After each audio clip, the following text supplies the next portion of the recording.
scene, we rushed to the scene and we cordoned the area. Then the most important thing is that the major stakeholders are here. The fire service is here, the road, the police, the Red Cross, the SEMA, and the National Emergency Management Agency is coordinating the operation.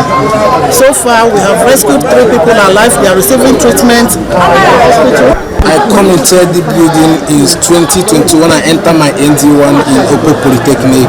So building has crack in it. It is a very scary crack. I don't know how to say it, but this building has been cracked for a long time.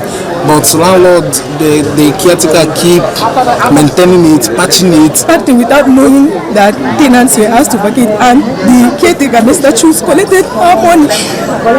It was yesterday around 10 that this lady that normally cooks in the lodge posted on the group, the lodge group, that her kitchen and room that is cracking. That anybody that can leave the lodge, normally students will normally see that at school sometimes. Yeah.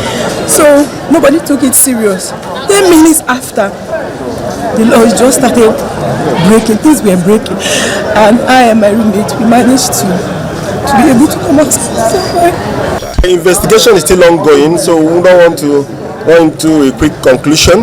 But I understand that the building has some structural challenge, and the students have actually been communicated even much earlier than now.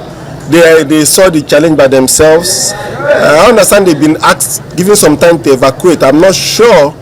I'm not able to authenticate that, but the general information that we are getting is that the building has some structural defects. Building which suffered this kind of defect obviously did not follow the prescriptions of the law in erecting the building. So in view of that, and considering the history of building collapse in this environment of Oku Polytechnic, the Ministry of Physical Planning shall be subjecting most of the commercial buildings around here to structural integrity tests. And anyone which doesn't pass that structural integrity test, we shall pull down the building. Good day and welcome to Top Accolade News. A tragic incident has shaken Anambra State after a hostel building collapsed, leaving 2 people dead and 3 others rescued alive. The disaster has raised fresh concerns about the safety of student accommodations and the enforcement of building regulations across Nigeria. Panic and confusion erupted when a hostel building suddenly gave way in a busy student residential area in Anambra State. Eyewitnesses say the collapse happened without warning, trapping several occupants beneath the rubble. Residents nearby described hearing a loud cracking sound before the structure came crashing down. Students, neighbors, and passers-by rushed to the scene, shouting for help as dust covered the surrounding area. Emergency responders, including local authorities, rescue officials, and volunteers, quickly arrived and began searching through the debris for survivors. The rescue operation lasted for several tense hours. Using shovels, metal cutters, and other emergency tools, responders carefully removed broken blocks, roofing sheets, and concrete slabs. Officials later confirmed that 3 people were pulled out alive from the collapsed structure. The rescued victims were immediately taken to a nearby hospital, where they are currently receiving medical treatment. Sadly, 2 other occupants were recovered lifeless, bringing the confirmed death toll to 2.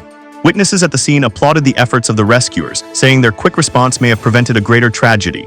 The incident has left students and residents in shock. Many hostel occupants in the area say they have long worried about the condition of some buildings used for student accommodation. According to residents, cracks in walls, weak foundations, and poor maintenance are common in several privately owned hostels. One resident said, "We have been complaining about unsafe buildings for a long time.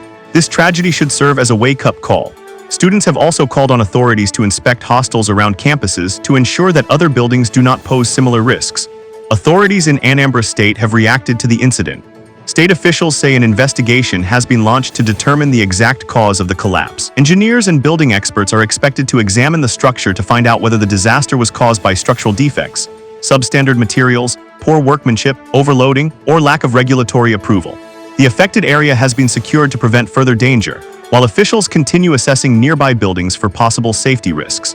Building safety experts say hostel collapses are often linked to a combination of factors, including use of inferior construction materials, failure to follow approved building designs, poor supervision during construction, lack of regular structural inspections, conversion of residential buildings into hostels without reinforcement. Experts warn that rapidly growing student populations have increased demand for accommodation. leading some developers to prioritize speed and profit over safety standards. They stress that routine inspections and strict enforcement of building codes are essential to prevent future disasters. This tragedy is the latest in a series of building collapse incidents reported in different parts of Nigeria in recent years.